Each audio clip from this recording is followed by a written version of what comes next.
Hello everyone, आज हम DPSP से रिलेटेड इम्पॉर्टेंट एमसीक्यू को डिस्कस करने वाले हैं। ये सारे क्वेश्चन जो है या तो यूपीएससी ने या फिर ये स्टेट पीसीएस में पूछे जा चुके हैं। मैंने इनमें बहुत ही सिंपल क्वेश्चन इंक्लूड किया है, तो एटलीस्ट 80% का आंसर आपको इनमें से ज़रूर पता होना चाहिए। बात करते हैं फर्स्ट क्वेश्चन का, तो आपको बताना है कि इनमें से कौन सा जो है वह एक डीपीएसपी है, यूनिफॉर्म सिविल कोड या फिर फ्रीडम ऑफ द प्रेस या फिर फ्रीडम ऑफ द रिलीजन या फिर इक्वलिटी बिफोर लॉ। ये क्वेश्चन जो है यूपीपीसीएस ने पूछा हुआ है। बात करते हैं नेक्स्ट क्वेश्चन का, तो आपको बताना है कि जो डायरेक्टिव प्रिंसिपल्स हैं वो जस्टिफाइएबल हैं या फिर नॉन जस्टिफाइएबल हैं या फिर वो रिजिड हैं या फिर वो फ्लेक्सिबल हैं। ये क्वेश्चन जो है एमपीपीसीएस ने पूछा हुआ है।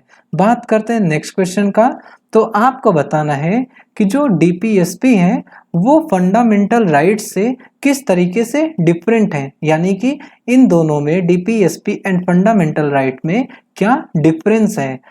फॉर्मर, यहाँ पे जो फॉर्मर है ना वो डीपीएसपी को डिनोट कर रहा है एंड ये जो लेटर है वो फंडामेंटल राइट्स को डिनोट कर रहा है। तो फिर स्टेटमेंट क्या दिए गए हैं कि जो डीपीएसपी है वो यूनियन गवर्नमेंट के लिए है एंड जो आपका फंडामेंटल राइट्स है वो स्टेट गवर्नमेंट के लिए है, या फिर जो डीपीएसपी है वो कॉन्स्टिट्यूशन का एक पार्ट है जबकि जो फंडामेंटल राइट्स हैं वो कॉन्स्टिट्यूशन का पार्ट नहीं है। थर्ड स्टेटमेंट क्या दिया गया है कि जो डीपीएसपी है वो इन्फोर्सेबल नहीं है जबकि जो फंडामेंटल राइट्स हैं उनको इन्फोर्स किया जाता है। एंड फोर्थ स्टेटमेंट क्या है, नन ऑफ दीज। तो आपको बताना है कि इनमें से कौन सा जो है वो स्टेटमेंट करेक्ट है with respect to the difference between DPSP and fundamental rights. ये क्वेश्चन जो है यूपीएससी ने पूछा हुआ है।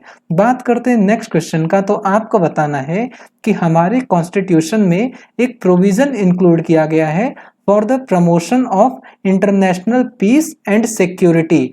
तो ये जो प्रोविजन है वो प्रीएम्बल में इंक्लूड किया गया है या फिर वो डीपीएसपी में इंक्लूड किया गया है या फिर वो फंडामेंटल ड्यूटीज में इंक्लूड किया गया है या फिर वो 9th शेड्यूल में इंक्लूड किया गया है, आपको बताना है। ये क्वेश्चन अगेन यूपीएससी ने पूछा हुआ है। बात करते हैं नेक्स्ट क्वेश्चन का, तो आपको बताना है कि हमारे कॉन्स्टिट्यूशन में ऑर्गेनाइजेशन ऑफ विलेज पंचायत की बात कही गई है। तो ये जो ऑर्गेनाइजेशन है विलेज पंचायत का वह एक फंडामेंटल राइट है या फिर वह एक फंडामेंटल ड्यूटी है या फिर यह एक डायरेक्टिव प्रिंसिपल है या फिर नन ऑफ दीज। ये क्वेश्चन जो है उत्तराखंड पीसीएस ने and Bihar public service commission ने पूछा हुआ है। बात करते हैं नेक्स्ट क्वेश्चन का, तो आपको बताना है कि इनमें से कौन सा जो है वह एक फंडामेंटल राइट नहीं है। राइट अगेंस्ट एक्सप्लॉयटेशन या फिर equal pay for equal work या फिर इक्वलिटी बिफोर लॉ या फिर right to freedom of religion. ये क्वेश्चन जो है यूपीपीसीएस ने पूछा हुआ है एंड आपको बताना है कि इनमें से कौन सा जो है एक फंडामेंटल राइट नहीं है। नेक्स्ट क्वेश्चन की बात करते हैं, तो आपको बताना है कि जो डीपीएसपी है वो कौन से कंट्री के कॉन्स्टिट्यूशन से बोरो किया गया है, आयरलैंड के कॉन्स्टिट्यूशन से या फिर कनाडा के कॉन्स्टिट्यूशन से या फिर साउथ अफ्रीका के कॉन्स्टिट्यूशन से या फिर ऑस्ट्रेलिया के कॉन्स्टिट्यूशन से। ये क्वेश्चन जो है यूपीपीसीएस ने एंड झारखंड पीसीएस ने पूछा हुआ है।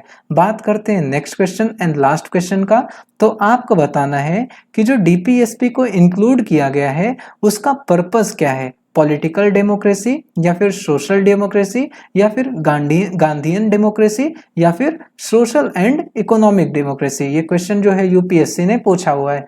अब हम बात करते हैं आंसर्स का, तो देखिए हमारे फर्स्ट क्वेश्चन का आंसर तो आपको पता ही होगा कि जो आर्टिकल नंबर 44 है डीपीएसपी का वो यूनिफॉर्म सिविल कोड की बात करता है, तो इसका आंसर क्या होगा, ए। बात करते हैं नेक्स्ट क्वेश्चन का, तो इसका भी आपको आंसर पता होगा कि डायरेक्टिव प्रिंसिपल्स जो है वो नॉन जस्टिफाइएबल है, राइट।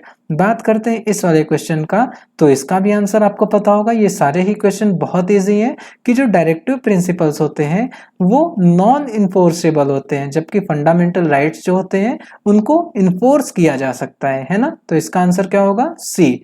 नेक्स्ट क्वेश्चन, तो फिर आपको ये भी पता होगा कि जो आर्टिकल नंबर हमारा 51 है वो इंटरनेशनल पीस एंड सिक्योरिटी की बात करता है एंड आर्टिकल नंबर 51 किस में है, डीपीएसपी में। तो इसका आंसर क्या होगा, बी। ओके बात करते हैं नेक्स्ट क्वेश्चन का। तो again village panchayat article number 40 organisation of village panchayat की बात करता है एंड यह एक डीपीएसपी है ना। बात करते हैं इस वाले क्वेश्चन का। तो ये वाला जो आर्टिकल नंबर 39 है ना हमारा, आर्टिकल नंबर 39 क्लॉज डी, यह बात करता है equal pay for equal work and equal pay for equal work जो है यह एक डीपीएसपी है ना कि फंडामेंटल राइट। तो फिर इसका क्या आंसर होगा? बी। अब हम बात करते हैं इस वाले क्वेश्चन का। तो आपको इसका भी आंसर पता होगा कि आयरलैंड के कॉन्स्टिट्यूशन से डीपीएसपी को बोरो किया गया है ना। अब बात करते हैं नेक्स्ट क्वेश्चन का। तो जो डायरेक्टिव प्रिंसिपल्स है ना उसको इंक्लूड किया गया है for the achievement of social and economic democracy. तो इसका क्या आंसर होगा आपका? डी। तो बस दोस्तों इस वीडियो में इतना ही। अगर वीडियो अच्छी लगी तो वीडियो को लाइक करिए, चैनल को सब्सक्राइब करिए। Thank you so much.